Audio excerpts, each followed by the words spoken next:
भगवान शिव औढ़रदानी हैं, भोलेनाथ हैं।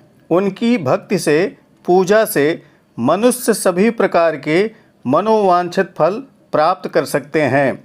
भगवान शिव की पूजा में विभिन्न पुष्पों का, अन्नों का वर्णन किया गया है।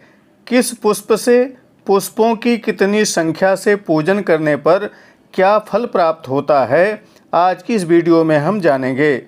सावन के महीने में या कभी भी इन बताए गए विधानों से आप शिव जी की पूजा कर सकते हैं। देवर्षि नारद जी ने ब्रह्मा जी से प्रश्न किया था कि भगवान शिव को कैसे पुष्पार्पण किया जाए, तो ब्रह्मा जी ने नारद जी को जो कुछ बतलाया था उसे ही हम आज जानेंगे। दी जाने वाली जानकारी पूर्णतः प्रामाणिक है, शिव पुराण से है, इसलिए आप इस पर विश्वास कर सकते हैं। ब्रह्मा जी ने कहा, कमलैर्बिल्वपत्रैश्च शतपत्रैस्तथा पुनः शंखपुष्पैस्तथा देवं लक्ष्मीकामोर्चयेत् शिवम् एतैश्च लक्षसंख्याकैः पूजितश्चेत् भवेत् शिवः पापहानिस्तथा विप्रो लक्ष्मी स्यान्नात्र संशयः।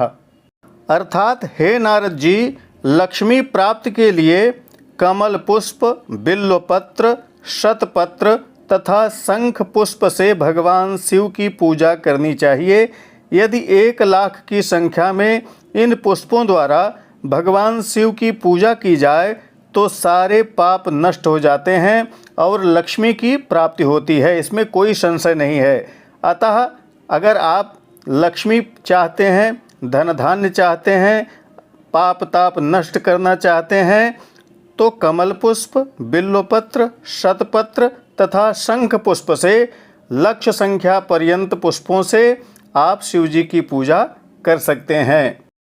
20 कमलानां तु प्रस्थमेकमुदाहृतं बिल्वोदलसहस्रेण प्रस्थार्धं परिभाषितं शतपत्रसहस्रेण प्रस्थार्धं परिभाषितं फलैः षोडशभिः प्रस्थः फलं टङ्कदशस्मृतः अनेनैव तु मानेन तुलामारोपयेद्यदा सर्वान् कामानवाप्नोति निष्कामश्चेत् शिवो भवेत्।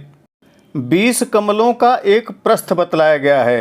अब मान बतलाते हैं कि 20 कमलों का एक प्रस्थ होता है।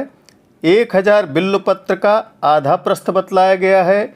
1000 शतपत्र से आधे प्रस्थ की परिभाषा की गई है। 16 फलों का एक प्रस्थ होता है। 10 टंक का एक फल होता है। इसी मान से पत्र पुष्प आदि को तुला पर रखें तो वह अभीष्ट प्राप्त कर लेता है, और यदि वह निष्काम भाव से यह पूजन करता है तो शिव स्वरूप हो जाता है। बताए गए मान के अनुसार से यदि आप शिव की पूजा करते हैं और आप में निष्काम भाव हो तो आप शिव स्वरूप हो सकते हैं। राजस्य काम को यो वै पार्थिवानांच पूजया तोषयेत् शंकरं देवं 10 कोट्या मुनीश्वराः लिंगम शिवम तथा पुष्पमखंडम तंडुलं तथा चर्चितं चंदनेनैव जलधारां तथा पुनः प्रतिरूपं तथा मंत्रं बिल्वीदलमनुत्तमम् अथवा शतपत्रं च कमलं वा तथा पुनः शंखपुष्पैस्तथा प्रोक्तं विशेषेण पुरातनैः सर्वकामफलं दिव्यं परत्रेहापि सर्वथा। जिसे राज्य प्राप्त करने की कामना हो उसको 10 करोड़ पार्थिव शिवलिंगों की पूजा द्वारा भगवान शिव को प्रसन्न करना चाहिए। यदि आप राज्य प्राप्त करना चाहते हैं तो आपको 10 करोड़ पार्थिव शिवलिंग की पूजा करनी चाहिए। प्रत्येक पार्थिव लिंग पर मंत्र सहित पुष्प, अखंडित धान का अक्षत, सुगंधित चंदन चढ़ाकर अखंड जलधारा से अभिषेक करना चाहिए। उसके बाद प्रत्येक पार्थिव लिंग पर मंत्र सहित अच्छे अच्छे बिल्वपत्र अथवा शतपत्र और कमल पुष्प चढ़ाना चाहिए। प्राचीन ऋषियों ने कहा है कि इस लोक तथा परलोक में दिव्य फल की प्राप्ति के लिए शिवलिंग पर शंख पुष्पी के फूल चढ़ाने चाहिए। धूपं दीपं च नैवेद्यम अर्घं चारार्तिकं तथा प्रदक्षिणां नमस्कारं क्षमापन विसर्जने कृत्वा सांगम तथा भोज्यम कृतं येन भवेदिह तस्य वै सर्वथा राज्यं शंकरः प्रददाति च।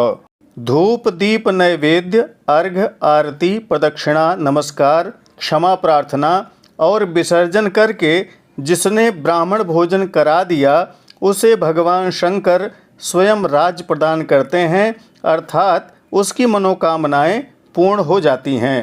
प्राधान्य काम को यो वै तदर्धे नार्चयेत पुमान कारागृहगतो यो वै लक्ष्य नैवार्चयेत धर्म। जो मनुष्य सर्वश्रेष्ठ बनना चाहता हो उसे इसी विधि से 5 करोड़ पार्थिव शिवलिंगों की पूजा करनी चाहिए। यदि कोई कारागार में है, बंधन में है, तो उससे मुक्त होने के लिए 1 लाख पार्थिव लिंगों की पूजा करनी चाहिए। आगे और भी शिव पूजा की विधि एवं उपाय लेकर हम अन्य वीडियो में उपस्थित होंगे। दी गई जानकारी पूर्णतः शास्त्रोक्त है, जिसका अनुकरण करके लाभ प्राप्त कर सकते हैं।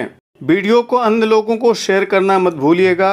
प्रामाणिक व्रत पर्व त्योहार ज्योतिष वास्तु तथा ग्रह बाधा निवारण संबंधी जानकारियों के लिए बने रहें हमारे साथ। नमस्कार। जय विश्वनाथ।